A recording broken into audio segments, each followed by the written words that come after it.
Hello, everyone. Welcome to another episode of the Pathology Network podcast. Many times people think that the only thing pathologists do, forensic investigations, like CSI Miami, Right. CSI New York. We have one pathologist to 1 million Africans. Because of that, a lot of people get used to practicing without a pathologist. The cost is measured in human lives. In human lives, I see that. Like if you get misdiagnosed because you are trying to cut a corner, this condition recurs and then you have to go for treatment of something more advanced. Yeah. It could be dangerous.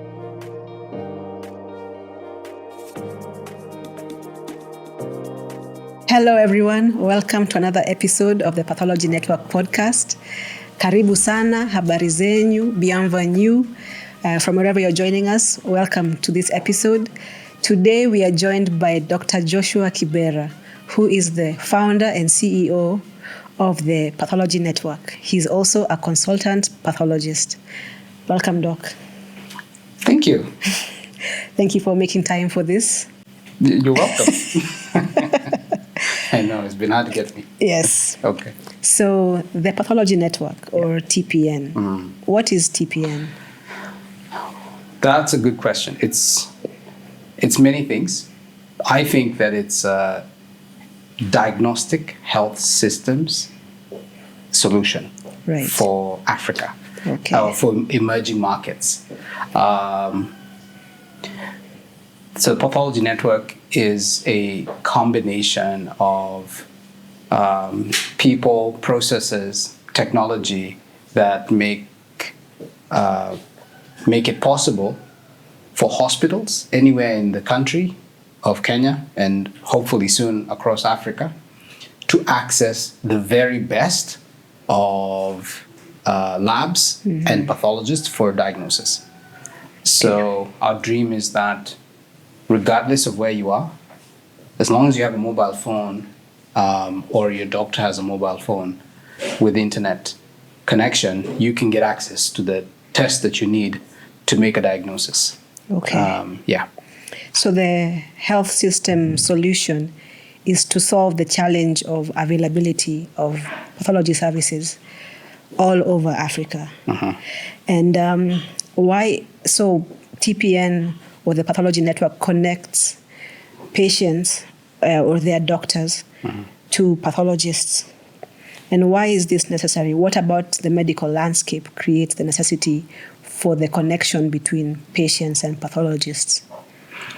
Yeah, it's a good thing you've asked this because, we're both pathologists and we know that many times people think that the only thing pathologists do is look at,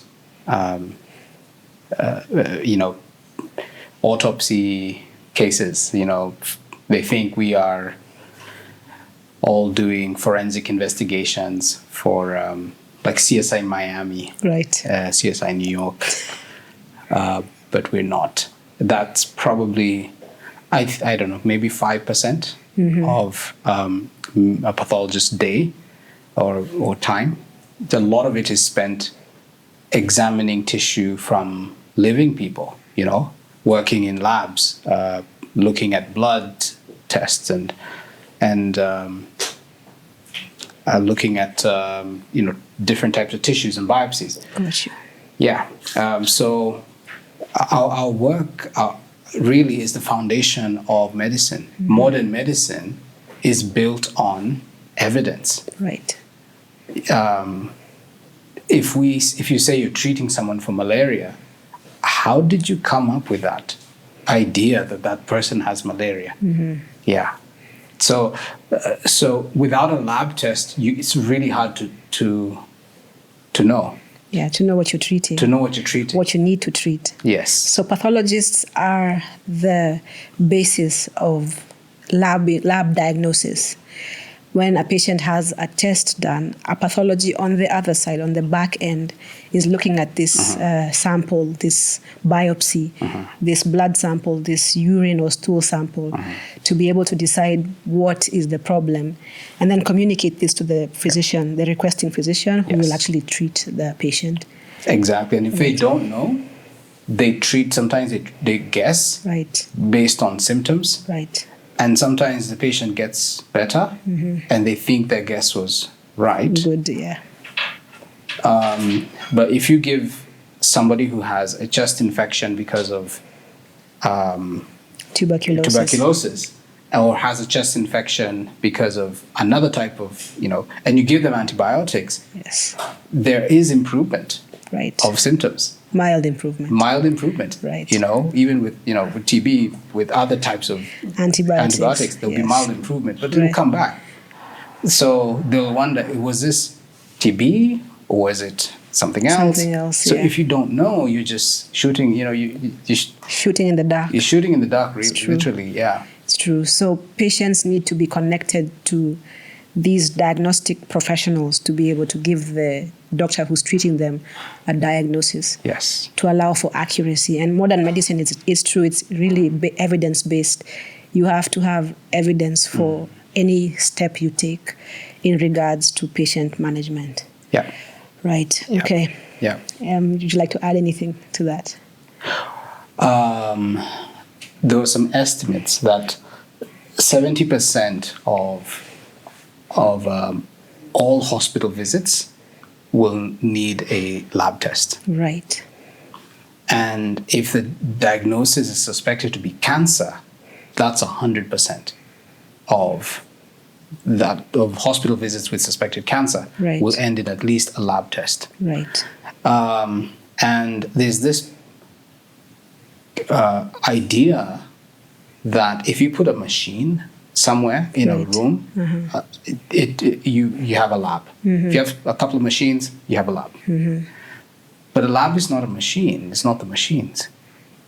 Because without the training, without the people who know what to do with those machines and how to properly take blood, tissue, and convert it into a diagnosis, machines in themselves are not going to give you the diagnosis. Right. Maybe with AI. Maybe. Which is going to replace all of us. Yes. But we are all at risk. Before that happens, it's a long, hopefully, a long way off. And currently, we do need people behind the machines. Yeah, highly specialized people who are able to say that what you took from the patient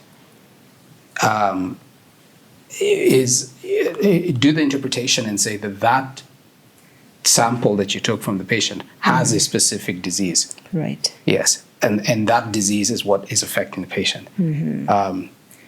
Being able to say that with confidence takes a lot of education. Right. Yeah. And practice and experience. Yeah. Right. And we lack that across the continent. Right. Talk more about that, about current availability of pathologists to patient ratios. How does our current landscape look? Yeah, maybe it's more like current unavailability. Right. It's really, we have one pathologist to 1 million Africans. That statistic is quite unfortunate, almost depressing. It is. Because, when I was growing up, my mom used to tell me, Joshua, you're special. You're 1 in 1 million. I felt good that time. Now, it's not good. Because of that, a lot of people get used to practicing without a pathologist. Yeah. I mean, you and I, that's the landscape we emerged from our training into. Yeah. One where it's like a novelty almost to have a pathologist diagnosing your condition. Yeah. I mean, remember like back in the day when if you had a birthday party, you'd call in a photographer. Yeah. Because there were no, getting a photo taken was like a really special event. Yes. And there were people who did that, and they could go and then process it somewhere in town and give you the pictures 2 weeks later. Yeah, that's now how a lot of people practice, where it's like a special event when you get a patient who is actually going to get a pathology result. And that's not how it's. Every patient who needs it should have it. Yes. And this, of course, means that a lot of patients either get poor quality. And I'm talking about Africa generally. Kenya is doing a little bit better in this regard, but there's a lot of African countries where there's no pathologist at all.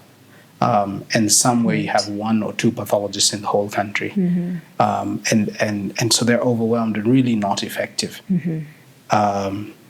So the result is that diseases don't get diagnosed, or diseases get misdiagnosed, or people, practice without it. Some patients get better. You're not quite sure why they got better. Or some patients don't get better, and you're not quite sure why they didn't get better, because you can't test it. You can't, we don't have the pathologist to do those tests. Right. Yeah. So currently, the ratio of pathologists to patients is not nearly where it should be for ideal, good medical practice. Yes. Countries that are, a lot more advanced than us have a ratio of like 1 to 50,000 people or less. Right. Yeah. Okay, so we have a long way to go. Yes. One of the main things that restricts patients' access to pathology services is cost. And like you rightly said, for a long time, doctors got used to practicing without this kind of diagnosis or this kind of service. So patients kind of feel maybe that because of the cost, they can avoid or sideline getting a pathology diagnosis or that aspect of treatment, to prioritize admission costs and things like medication costs. So even though we know that it's critical to have a pathology diagnosis for proper treatment, for best practice treatment, to be able to have accurate diagnosis and treatment, you need these services. So how does the Pathology Network take into consideration the affordability or the cost of these pathology services?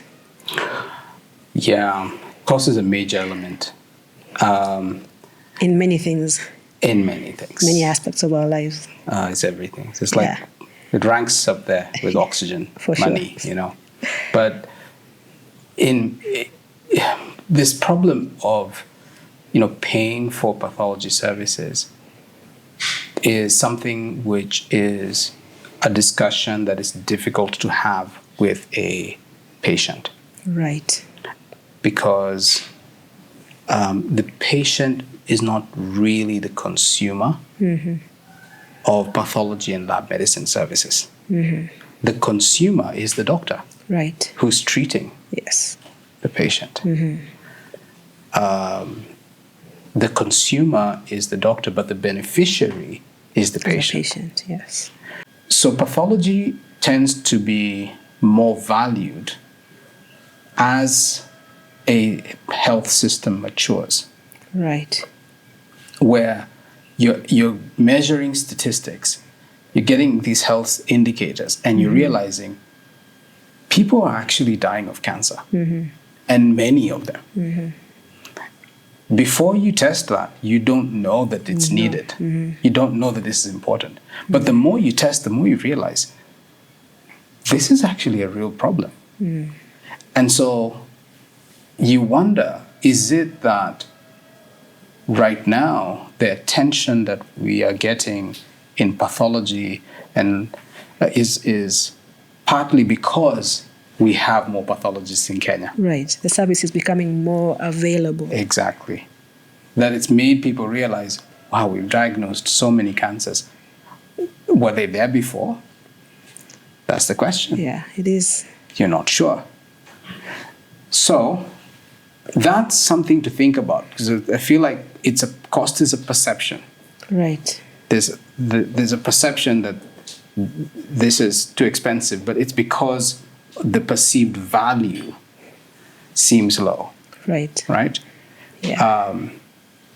But the younger generation of doctors realize that if I don't do this test, it's going to affect this patient later. Because if they come back with another problem, I won't even know if the two problems are related, because I never tested. And so they're practicing medicine very differently, more evidence-based, because they have these services available to them. Now, let me address the costs, the cost issue now directly, addressing the money side. Right. Objectively, the cost of lab services generally have actually not been that high. But they are piled up, they become a lot because you're sent for that blood test and that other test and that test for urine and that other test for this. And so when you look at the total bill, the lab tests really add up. Pretty high. It's pretty high, you know. But the individual tests might not themselves individually be expensive. Right. But in totality, they become, quite expensive. And worse still, if some of those tests need to be done at a distance, far away. So you take the sample, you give it to the hospital there, but that hospital sends your sample to Nairobi or or to some other or out of the country for testing. That increases the cost. So Pathology Network reduces that cost by reducing traveling of the tissue, so that either the tissue doesn't travel outside of your town, or even if it does, it travels only to the next town. So by reducing the logistical cost, that really helps reduce the cost of the test. Right. We also work with very specific labs that we license for a specific test. And then we aggregate all the samples in that region to that one lab. And therefore you lower the cost per test. Because when you're processing a test, when you're processing some samples, you're using chemicals. Right. And the strange thing about, those of you who've been used to things that are done in volumes, right, you probably realize there is a minimum cost that you can't go below. If you're printing, for example, yes, it's cheaper to print cheaper per piece to print a large volume than to print a small volume. The same thing in lab medicine. Right. If you're processing a single sample, you'll still use the same chemicals in many ways. The chemicals are there's a minimum that you have to use. Right. So you probably want to do more tests to make it more, to start having those economies of scale kick in and reduce the cost per test. Per test. So the cost per patient. Per patient, yes. Right. So for the patient, a lab that does more can actually be cheaper than a lab that only does a few tests. Also, it has the money to invest in quality. And if it has the money to invest in quality, the quality of the results remain the same. They're not sacrificing on quality because they're trying to keep the price low. Right. So those are some of the things that we're able to do to keep the costs a bit low. We leverage on logistics and we leverage on economies of scale. Right. And then the patient doesn't have to travel. There are indirect costs associated with testing. Right. So it's not just the cost of the actual test. Yes, not actually paying for the test. Right. There's other things that come into play. That are around the test. Right. If it's complex test, you may need to have had surgery. Right. And then that sample, that whatever they took out of your body is now what you go and test. What is tested, yeah. Right? Now, the cost of the surgery, that's a different cost. Right. But if they only did the surgery purely to get a sample to test, then it's part of the test. It's tied in, yeah. It's tied into the test. Got you. So now the cost of the surgery is part of the test. And, right. And again, we don't have much control over that. Yeah. But again, that's something that may be able to be, you can use economies of scale to reduce that cost as well. And the cost of traveling, if a certain test is only available in a certain place, that's something that can be a challenge. If you have to travel to go and get tested. So we try and reduce that to try and make sure that the doctor who's nearest to you as a patient is connected to the pathology network. Right. Then the worst real cost that's not even measured not measured by the patient and not measured by the health system, sometimes not by the doctor, is the cost of not testing. Right. The cost of not getting that diagnosis, or the cost of delay of cheap testing, or the cost of misdiagnosis, which is so much higher. It's sometimes the cost is measured in human lives. In human lives, I see that. Like if you get misdiagnosed because you are trying to cut a corner and get something cheaply, and then this condition recurs, and then you have to go for treatment of something more advanced. Yeah. It could be dangerous. Absolutely. Actually, it could put your life in danger. Excellent. This has been our episode with Dr. Joshua Kibera, the CEO and founder of the Pathology Network. And my name is Dr. Maureen Waithaka, a pathologist, and I want to say thank you for joining us. It's been great. See you on the next one.